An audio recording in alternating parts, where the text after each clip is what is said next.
Why? If the market's going to go down to 4,000 and I'm right, it might be a better buy at $4. And when we get to 4,000 Dow, if we do get there, maybe we'll get to 1,300. Well, and maybe we'll buy the stock for 35 cents. I was just going to say, General Motors traded today at, I think, a couple cents over $2. Gee, what a deal if it dropped down to $1, huh? Incidentally, we're short that at 38. And how important was that 700 in the S&P 500? The number was 7268. Once that broke, that was the bottom twice in 94 and 02. So that was extraordinarily significant. You know, all of the upside in the market, which was caused by low interest rates and abundance of credit and money, all of that was caused by abnormal behavior within the market. We never really extricated ourselves. And so the move that you saw in the market from 72.68 to 14,100 was really a rally in a bear market. And if you go look at the charts, you'll see it. And incidentally, we're still looking at a reverse head and shoulders formation on a long-term basis on gold. And once it goes through 1,000, it's El Gano. And I noticed today the United States dollar was, what, 89.10? Yeah, well, the last right. time... It's struggling to break to a new high. It's about 70.70 above its high previously. Whether it'll go further or not remains to be seen. But the important thing is not the dollar's performance against the USDX, which is a weighted index which includes 6 other currencies. It's what it does against gold and all the other currencies as well. That was my next question. I mean, you know, I got a call today from somebody. Actually, I got an email from somebody. Incidentally, we're getting a lot of subscribers from Russia. I get about 10 of them in the last week. But anyway, I got a call. There is no gold coins in Mexico City. There's no gold coins in the land of the free and the home of the brave, I can tell you that. Where's that, Robbie? Haiti? Is it Austin, is it? Or? Yeah, something like that. Hey, let's go back to the phone. Oh, wait a minute. I got one question. Yes. For the guru and the coins here. Do you ever get orders for silver coins like Libertads and the La Platas? I get requests for them all the time, but there aren't any. They are what? I said I get requests for them all the time, but there's just none available. What kind of a premium do they sell at? The same as the... Same as the Eagles. Yeah, same as the... Okay. Because the problem was that Americans went over the border when there was shortage of silver and they were snapping up. I mean, they pretty much wiped anybody who had anything out. Well, I know the Libertads, they told me, are a very short supply, and all the fractional centenarios, I said that they're impossible. Yeah, I mean, look, to be perfectly honest with you, I'm still sitting here waiting on an email to see whether or not I can offer a Bob Chapman special today. By the looks of things, I don't think I will be able to. Shame. Well, I'll tell you, we're coming up on a break, Robbie. Quick phone call? Yes, I'll make another phone call. Okay, then. Gentlemen, let's go back to the phones here. Robin in San Jose. Hello, Robin. Hi. Hey, I don't know if you guys have been following the fact that California farmers are going to be getting cut off from a lot of water sources. Right. They say that the reason why is the snowpack. Well, they say and of course that isn't true because they get a big snowpack. 13-point-something inches of rain out of a 16-point-something normal, and we've gotten a ton of rain since then, a ton of snow. And I talked to the farmers market people, and they actually said, they kind of rub their fingers together and say money. It's about money. And then I think yesterday there was an article that they're going to deny them access to rivers and streams. And, since California, I know this is a little bit off what you've been talking about today, but, you know, California supplies the country with a lot of produce. And to me, this almost sounds like a planned hike in the food.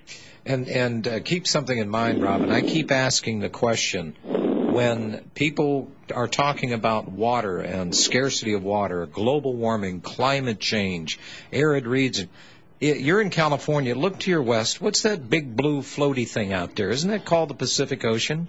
Yeah. And whatever happened to plans to build desalination plants that would give us as many millions of gallons of water as we could possibly use without we send a lot of our water to Southern California, which produces not much. Right. But my point here is that any of these people that are going to war over water or suffering under those that want to control that valuable commodity, namely United Nations and whomever else, I still don't hear anybody talking about desalination processes. This is what they do in the Caribbean. It almost seems like it's a planned hike for a food shortage and food price hikes. Yeah. Yeah, well. Because the farmers, if they don't have the water, can't produce as much. I depend on the farmers markets. They come up from Central Valley.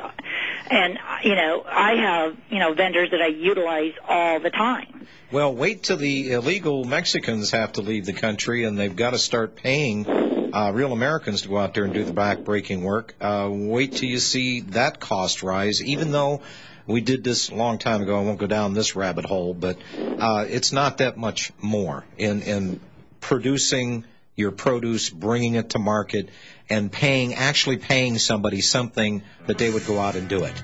Yeah, but we're going to continue to lose our Mexican labor force here because the jobs are drying up. They're forced to go back home and deal drugs or whatever they do down there. Great. Thanks for your call, Robin. 800-313-9443. I want to get into the issue of the pension funds that just seem to be a little lacking. And there are conflicting figures on that as well. But it's a whole lot of money. We have an annuity question for Mr. Chapman. Betty in Tennessee. Hello, Betty. Yes. How are y'all today? Good. In the annuities that my husband has, he's with Johnson Control Incorporated, JCI. I was just wondering, how do you see that coming around now, as far as stability? Bob? Yes, sir. Did you hear the question? No. Repeat the question, Betty. Okay. Johnson Control. How do you see those stocks now, as far as annuities in them? See, I don't really know where they're placed or any of that. Well, I think you have to find out the formation of what's in your annuity, and I think you're going to find about 75% of it's in stocks. And a lot of it's in bad bond paper as well. I mean, who knows what derivatives they're holding, if any. And so I think all of them are going to get damaged. They're all down in value if you'll check. And so my feeling in this market is if I'm right and the Dow's going to 4,000 and stocks are going to get down another 30 or 35, and these quality stocks are 40%, I don't think you want to be there. So you want to cash it out, and you want it to go into gold and silver assets with that money. I understand where you're coming from, but who would buy annuities? Who would buy the notes on your annuities? My husband worked there for 43 years. You know, he put it on the annuity where he would draw a certain amount his lifetime, and I would draw that same amount. We still have you, Bob. Bob? Did we lose him? We must have. Mr. Chapman, paging Mr. Chapman. Come in, Mr. Chapman. Hello? There he is. Or Robbie, whichever. I know very little about annuities. The only thing I know, I'd stay away from them. Well, it's kind of hard for me to stay away from it now. Yeah. I mean, you know, who would buy annuity now? Who would buy annuity? Anything, Betty, anything connected with any of these thieves, I wouldn't touch with a 10-foot pole. That's what I'm saying. Well, who would buy it? So, yeah. So actually, what you're saying is it's just a matter of time. But of course, that's our livelihood. Well, and that's we are the retirement age. Yeah, and that's why I made the statement earlier that people have put their nest egg away, and we had people that were swearing to look out after their interest, and money market managers and all these other fancy-dancy little names. And well, sure, they just let them soft soap them. Well, yeah, but it gave people jobs, allowed them to suit up and put a tie on and carry a briefcase and look cool and drive Ferraris. Days over with. Now the reality is starting to sink home of how everybody was trying to manage everybody else's money for their own profit and did some mighty risky things with it. True. I don't know how much you have in your annuities. I don't know what you would need to get out of it.